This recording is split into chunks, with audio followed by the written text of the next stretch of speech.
right, welcome everybody. I'm going to call the MPOJC Urbanized Area Policy Board meeting to order for July 2nd, 2023.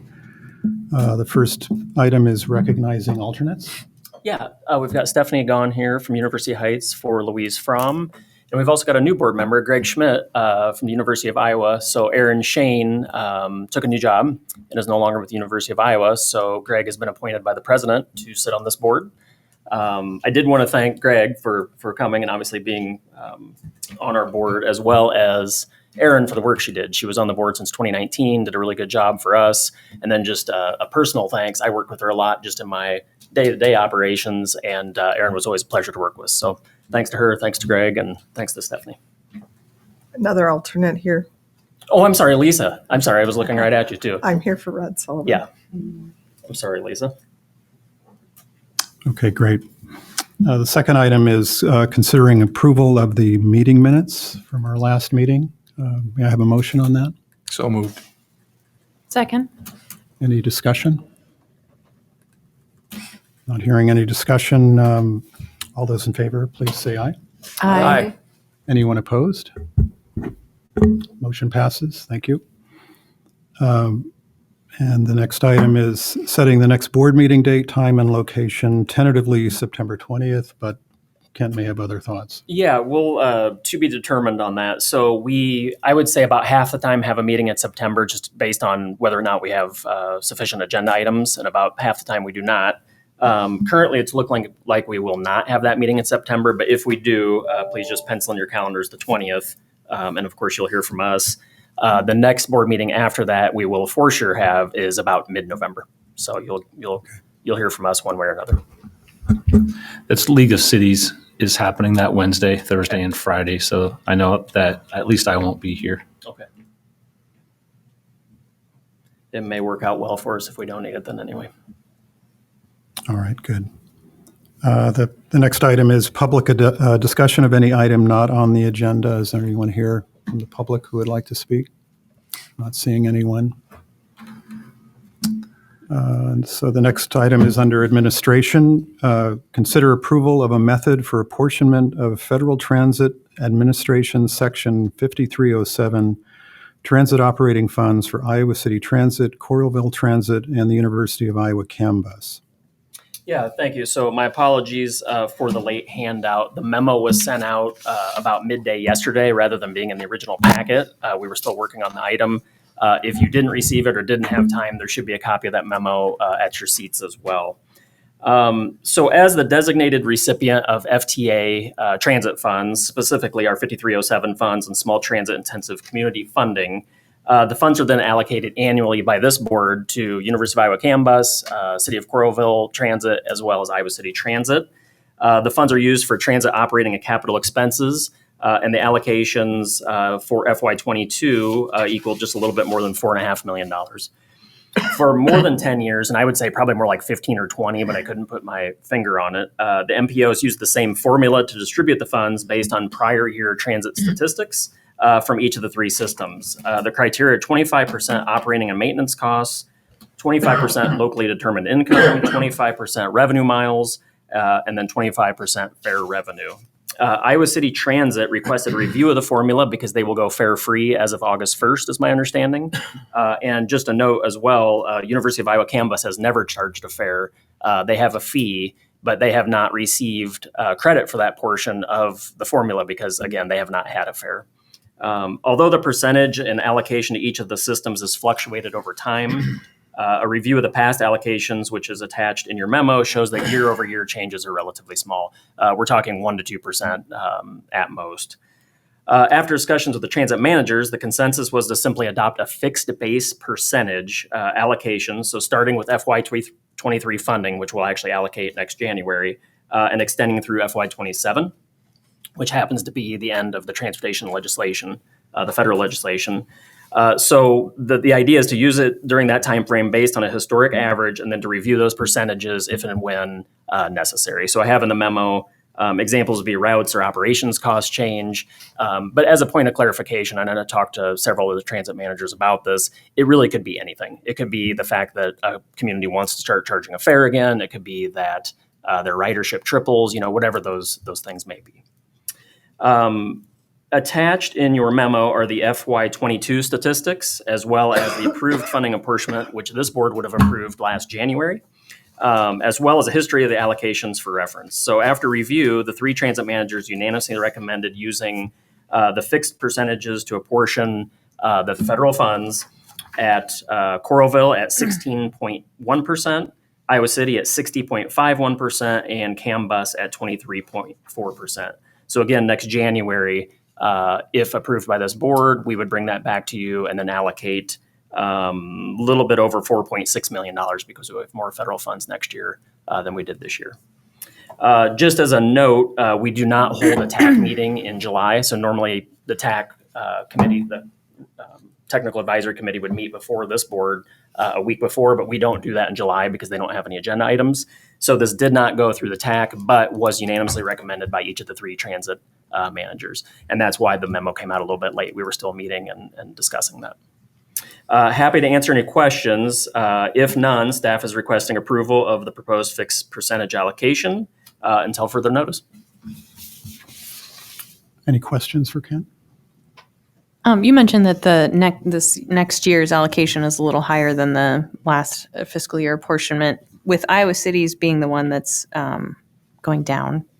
Do you know if that will result in an actual net decrease in the amount of funding? What I'm trying to, the real question is, will it be a surprise, or will there, will it be, will it be a reduction? Yeah, I don't know the answer to that, but it will not be a surprise because I know Darian Nagelkam, who's the transit manager, has been crunching numbers for quite a while. I don't think it'll be a reduction. I think it'll still be more funding than you had the last year. So just to be totally clear, they have the new allocation number when they approve these percentages. Correct. Okay. Yes, got it. yes, they Thank know you. how much funding we'll have next year. That's correct. Got it. I don't have that number in front of me, but I think they still increase, and if they don't, it's essentially flat.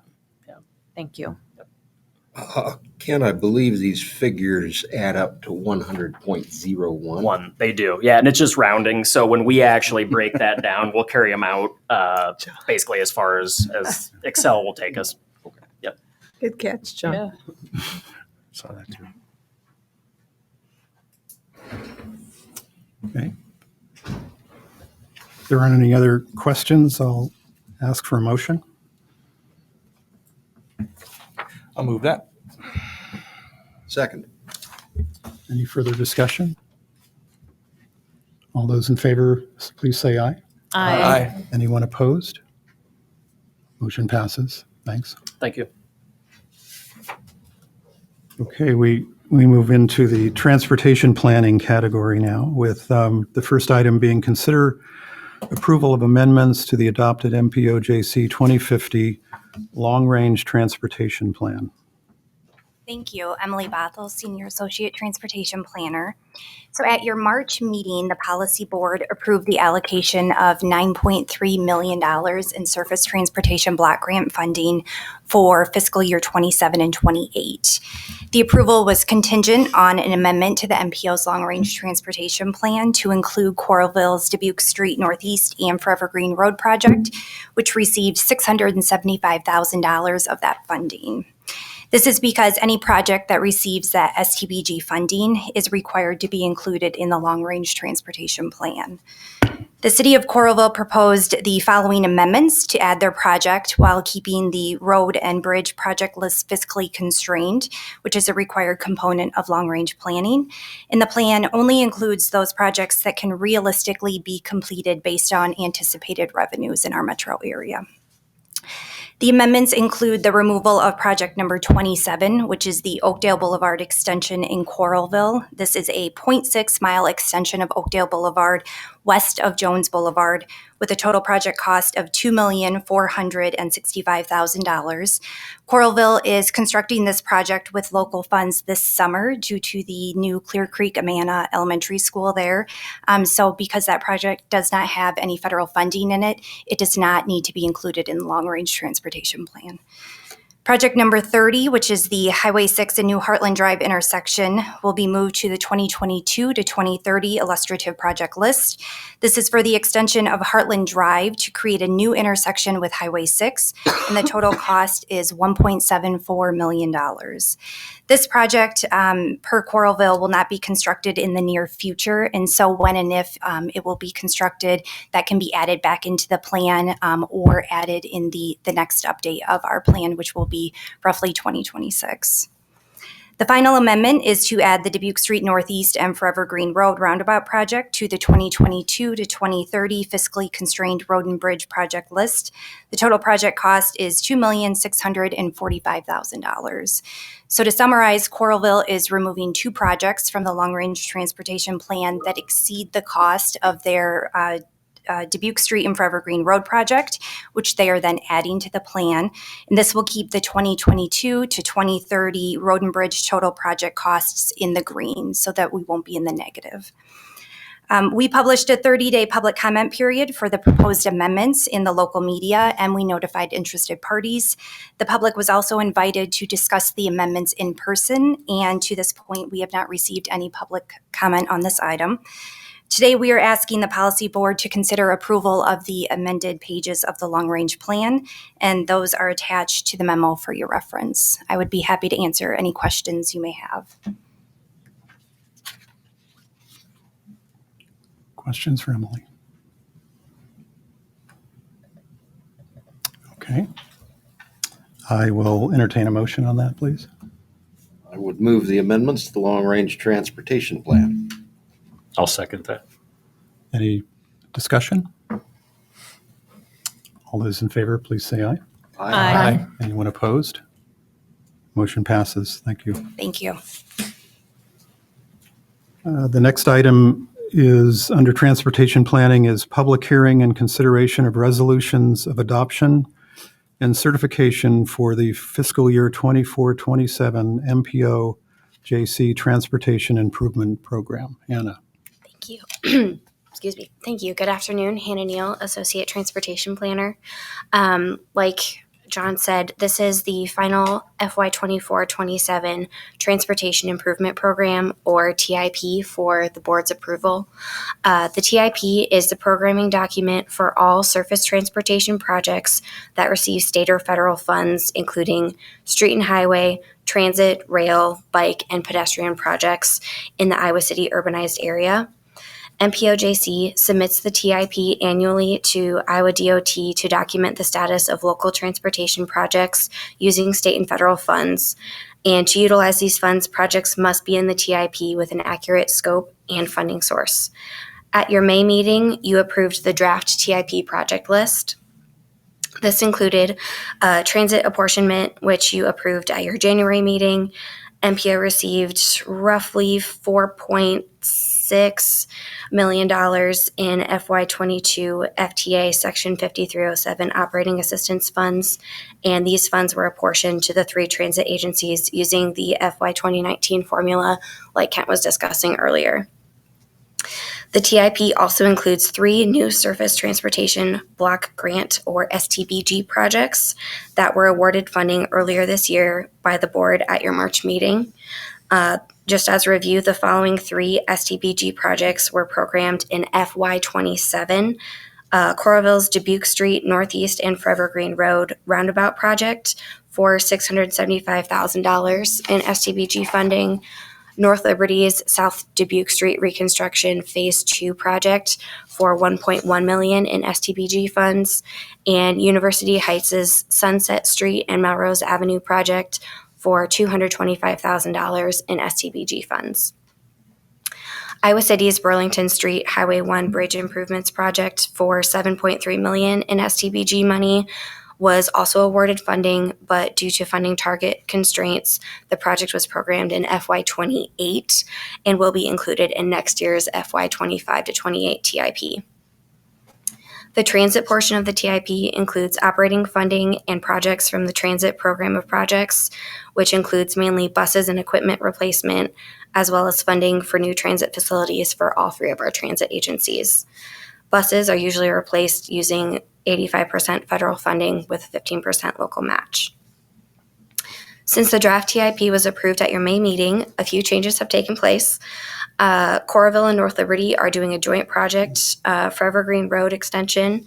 They received federal earmarked funds in the amount of $2.5 million. The project cost is currently estimated at around $18 million, and they're looking to start spending the money in FY24. So that project was added into our current 24-27 TIP that we're looking to have you adopt today.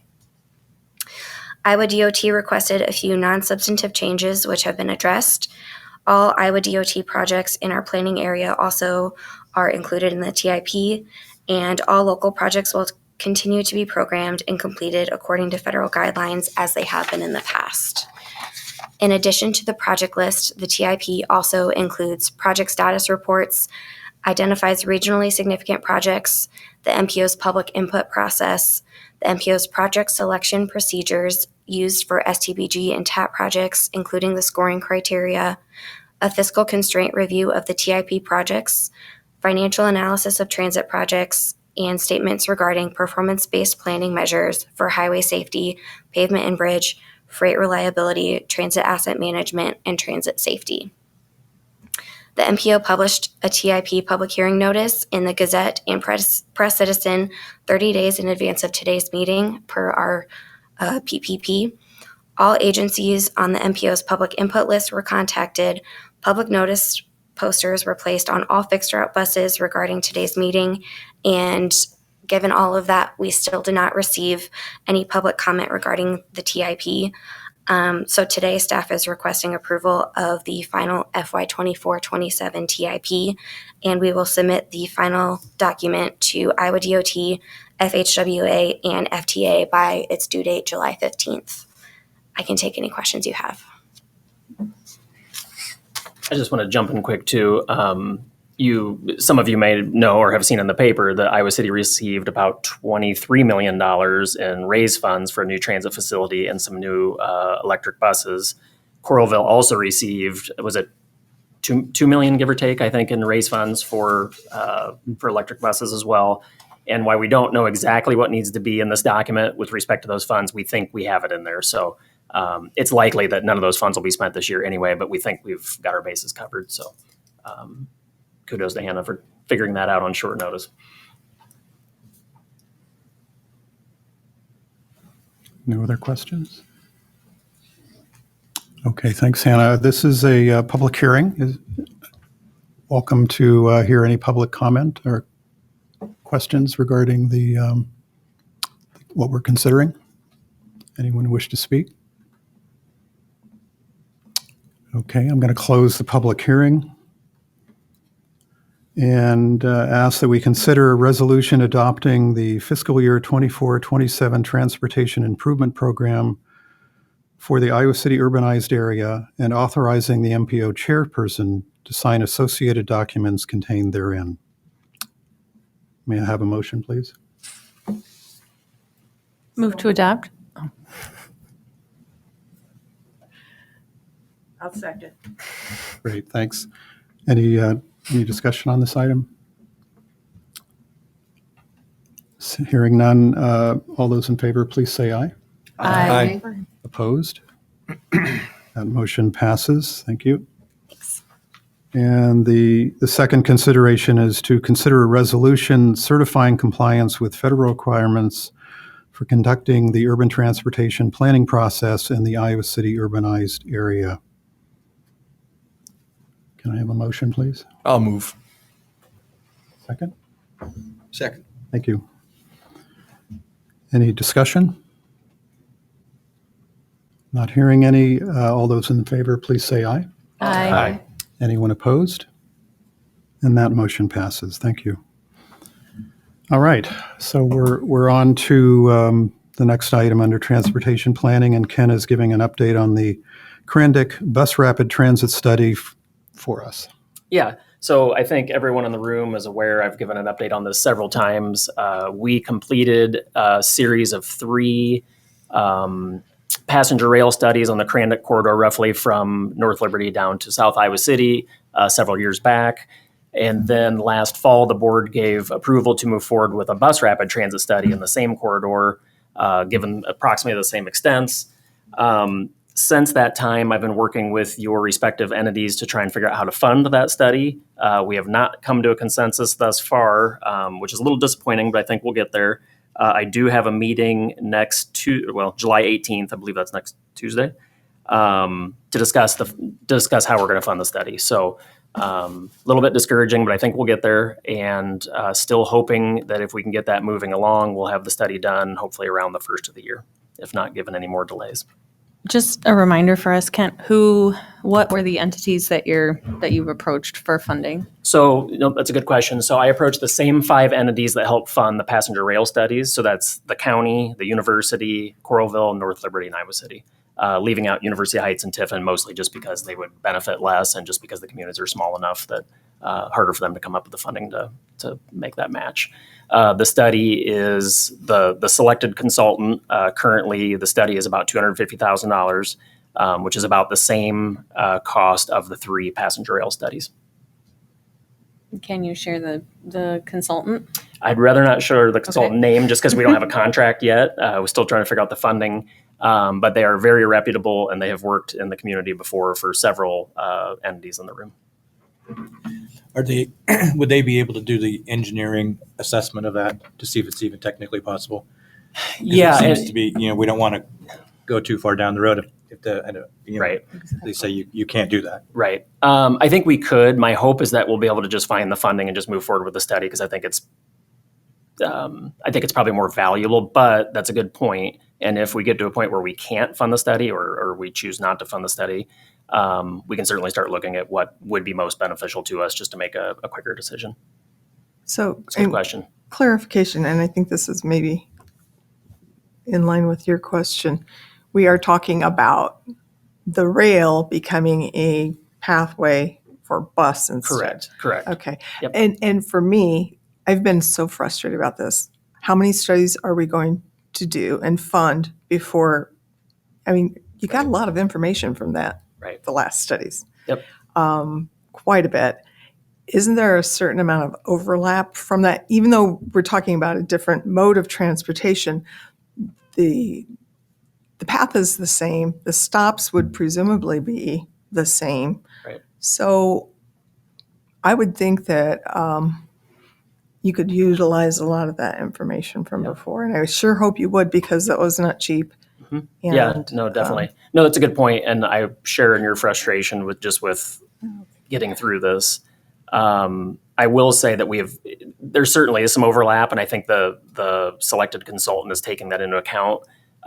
When we put together the request for proposal, we also shared it with all 3 transit agencies.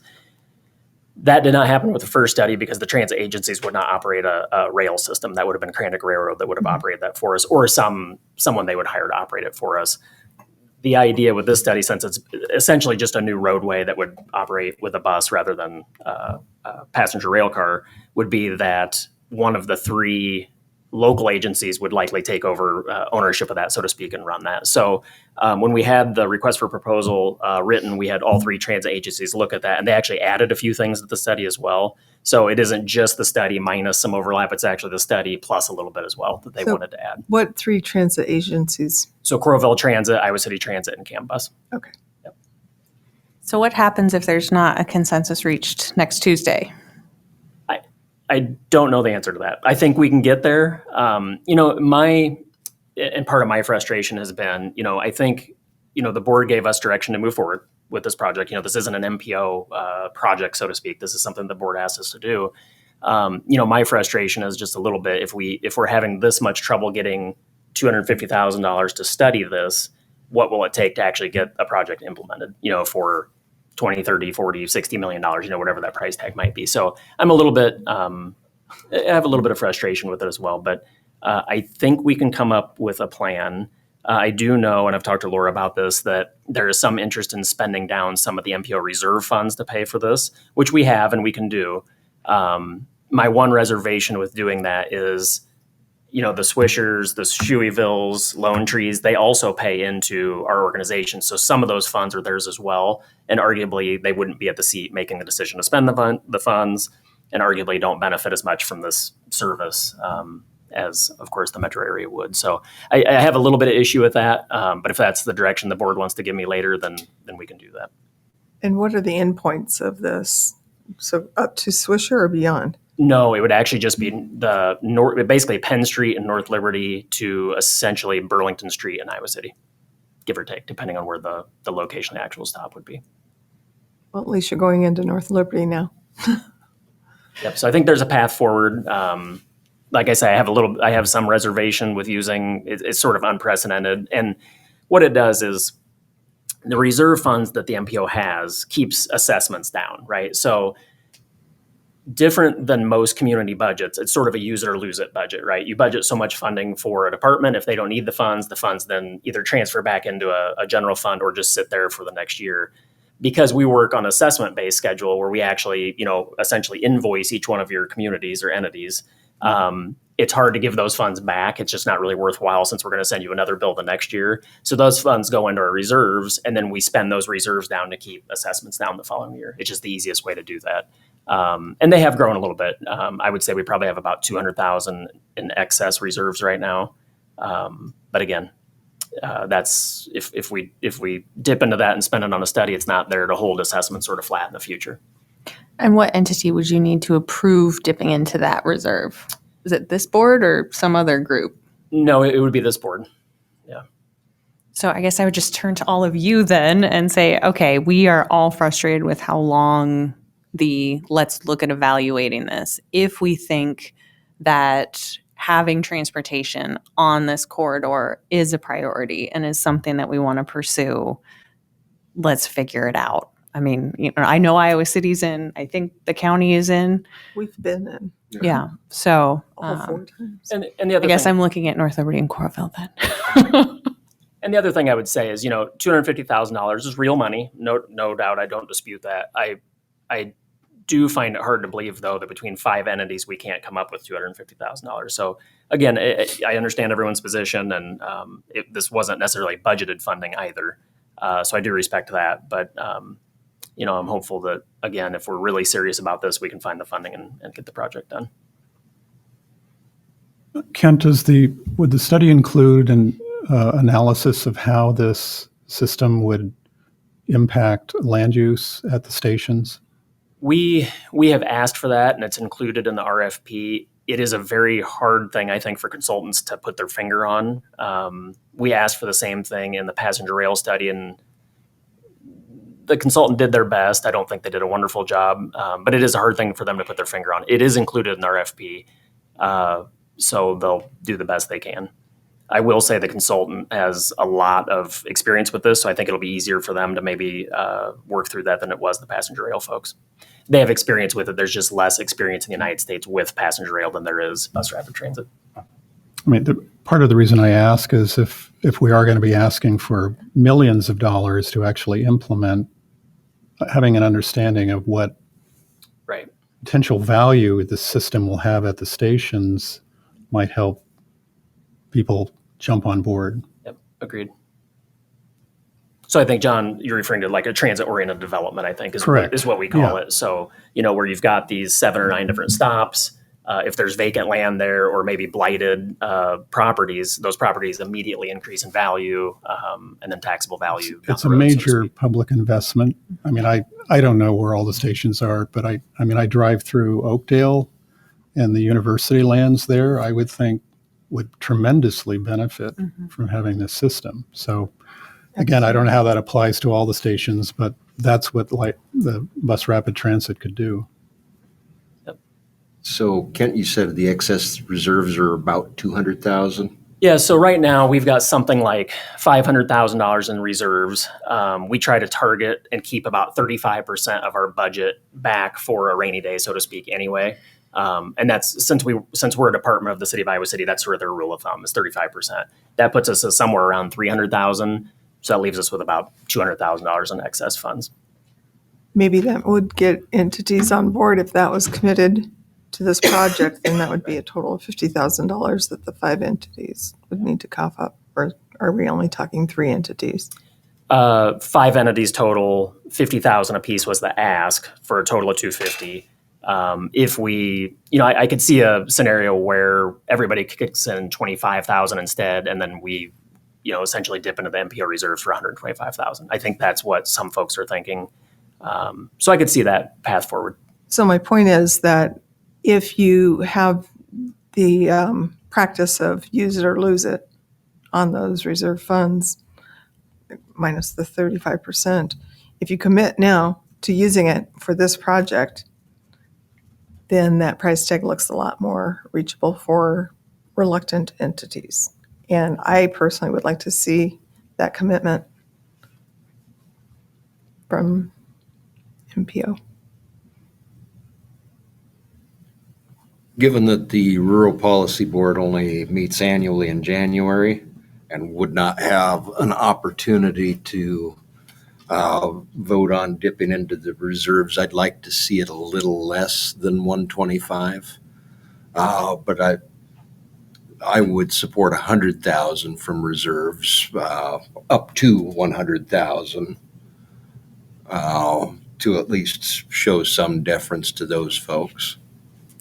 Yeah, and as we talked about at the beginning of the meeting, we may not meet in September. I mean, we could certainly meet. We can call a meeting and at any time and discuss anything we like, but it may just be that item if we need to call a meeting for it, which then gets a little bit tricky to get quorums and that sort of thing. So and then if our next meeting's not till November, we're months off. So it gets a little bit tricky with the timeline. I do think that we are good problem solvers here. And I think that if there's a consensus to authorize a certain amount of reserves, even if that transfer isn't authorized until November, you could move forward in your conversations with the other entities who can probably front the cash and make sure it can happen. We talked about trying to have this study done by the end of this year. So the idea of us tinkering around and thinking, oh, do we want to talk about it in November is really shouldn't be acceptable to us. Yeah, and then one thing that I would probably do, so let's say, I mean, the board could give me direction tonight that we can spend X amount on reserve funds, and that's fine. My only reservation is that the public hasn't had a chance to talk about this either. We may be able to work through that and hold advertise for a special workshop or something where we can provide information to the public. I think that would be fine, but I would like the public to at least have that opportunity as well. And I have another question regarding it going as far north as Penn. With the growth of North Liberty, there's quite a bit of population beyond that. So was the decision to stop at Penn based on the parking lot that ADM uses the line for, Krendick line for, or was there another factor in that decision? Yeah, no, so I would call it approximate. So what we have in the request is actually just looking at that corridor roughly from Penn Street to Burlington Street. But if the consultant says, hey, you've got this opportunity a quarter mile north of Penn Street or even a mile north of Penn Street for whatever reason, we would rely on them to tell us that information. So it's not locked in at all. It's just roughly from point A to point B. So Because there are historic stops. Right. When it was an interurban. Yep. Beyond that, and the population has grown. Yep. No, it's a good point. We would look at the Significantly consultant to tell us, beyond hey, you should really be extending this another half mile or whatever that might be. And before, the first time we did a study, it was up to Forever Green, and there was a lot of displeasure expressed at North Liberty for not jumping on board. And I said, why would they? It doesn't even go into their city limits. This does, but when you're leaving off the north chunk of their city limits, perhaps there would be more buy-in if they knew that more, it would go beyond that. Right. Yeah, I mean, I think, yes, what happened with the stopping of Forever Green, I think, was a symptom of North Liberty not being interested, not stopping there before they became interested. Okay. So what do folks think about giving Kent some idea of our comfort level with using the reserve so we can try and move this forward as soon as possible if we have a consultant that we want to hire? Because we have a consultant we want to hire. I would support that. If I can jump in real quick, I think the easiest, and this is great, I think the easiest way probably for me to work into my meeting next week, if you are all interested in kind of a pre-approval, would probably be for half, which would be 125,000. if it's not, then we just, I think that would probably be the easiest way. I mean, we'll take whatever direction you give us, but that is probably just the slickest way to do it, I would think. And I think what we're talking about is if something like this is viable, that's our question, right? Is this viable? We know that it will be an asset for the region. I appreciate, for those rural communities that may not receive the transit oriented development, immediate land use kind of value to it. But the concept of moving people north and south in the corridor, when we spend hundreds and hundreds of millions of dollars on adding lanes to 380, like this is a really acute problem that I think everyone in the region knows needs to be solved. And I would just hate for us to miss the opportunity based on really a few $1,000s at this point. So good with half?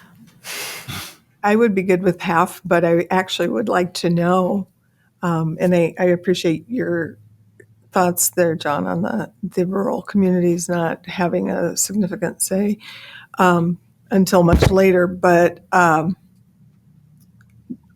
you did say that if you don't use it, you lose it. Do you have a plan for the other half? No, we will not lose these funds.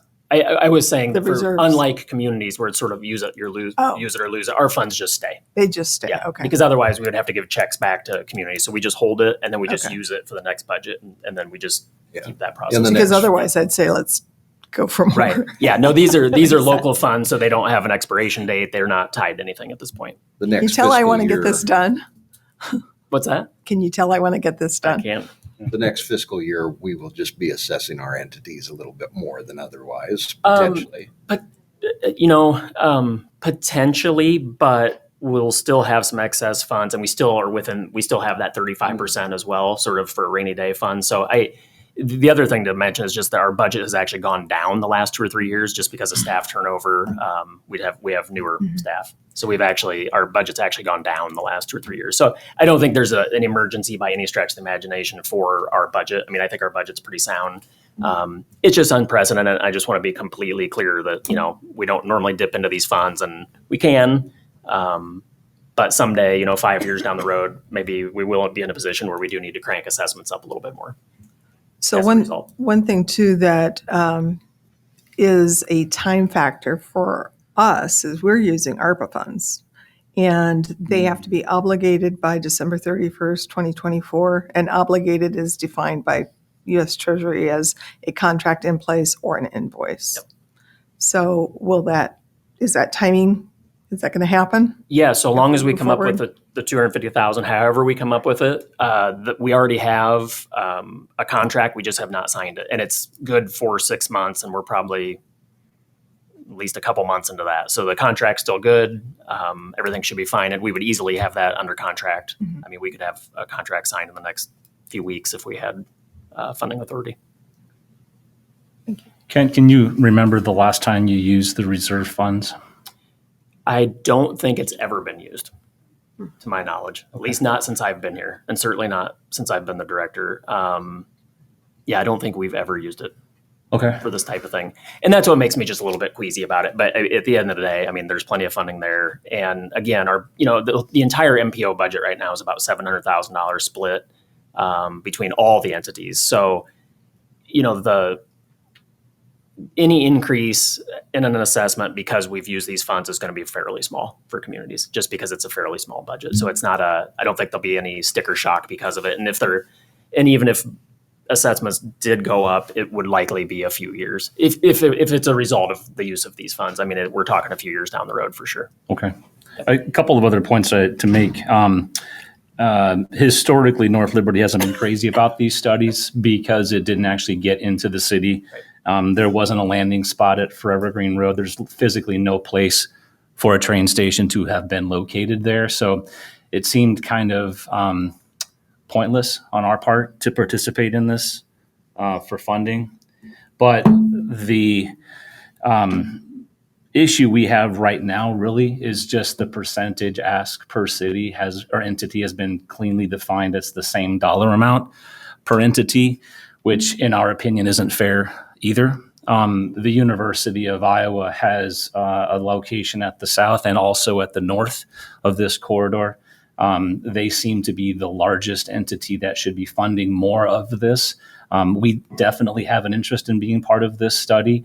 It's that model right there. So Ryan has been involved in these conversations with Kent for your information, and was looking forward to this conversation on Tuesday. That's been our sticking point, is that the allocation hasn't been in any other way other than just divide it by 5. We don't make decisions and spend money at the MPO just dividing it by 5. We divide it by the population of the cities, the number of riders on the buses when we're giving out money. So we would look for that type of an allocation or a request of these funds from the entities to pitch in for it. So that's where we were. If there's been any doubt or wondering why we're not officially on that list, that's why. Thank you, Mayor. If that was the model you used, though, I think that it would significantly reduce the amount that the county would pay in, simply because we're going mostly through incorporated areas. And yes, while they're in the county, it's not the unincorporated part.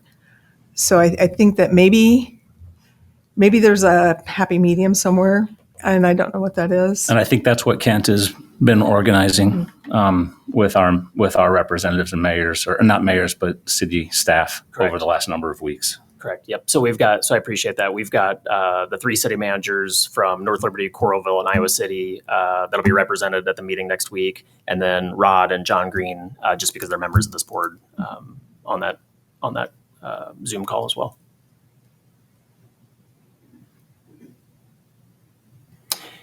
All right. Would you like a motion, Mr. Chairman? Regarding, The allocation of the funds? Ken, did you want to I have that now, or? think as long, I mean, I don't think it necessarily needs to be an emotion. I think if we have support, and I sense there might be for up to $125,000 worth of reserve funds, I think if I get head nods from everyone, then I feel good about that. So head nods, please. So head nods to use excess reserve funds and up to the amount of $125,000. Okay, that's great. That'll be helpful for our conversation next week. All right, good. Thanks, everyone. Thank you. That brings us to other business. I just had a couple quick things. One, just to keep everybody up to speed, the urban area boundary, we've been contacted by the DOT, and because of the 2020 census, they're just now getting to the urban area boundary, which I struggled with, but is primarily used for like statistical analysis. It's really not used for much else than that, just ways to compare our urban area to other urban areas across the country.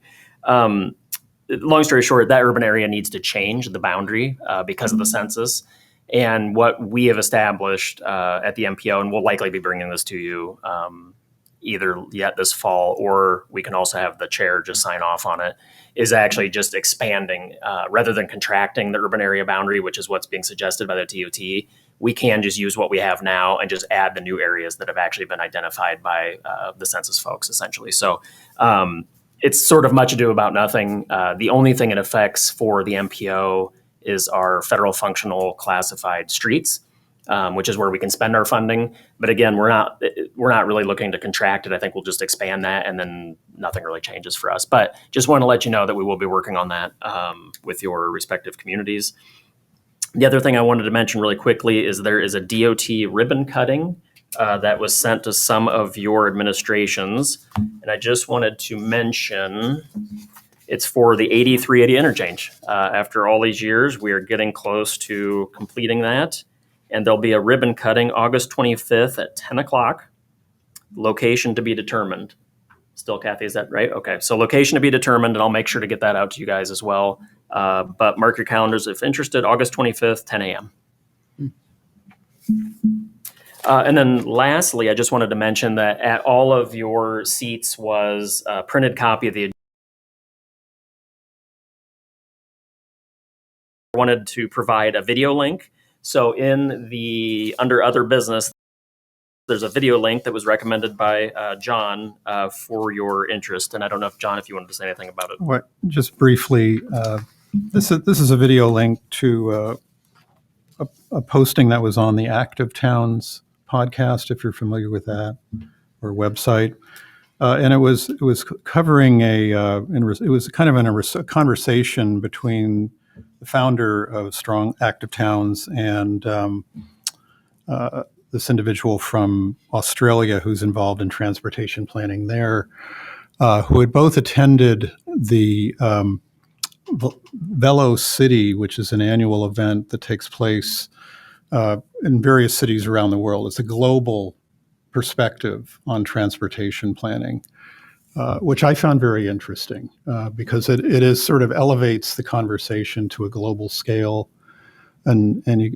For me, it was kind of inspiring to see what I saw in other countries in terms of their achievements, the level to which they're reaching, developing transportation systems that really work well for everyone, and I thought some fabulous photos of just kids riding their bikes. Kind of, I don't know. Some of you saw the first video back in January that I shared with you all. But the very young and the very old taking advantage of the transportation systems that they have in their countries.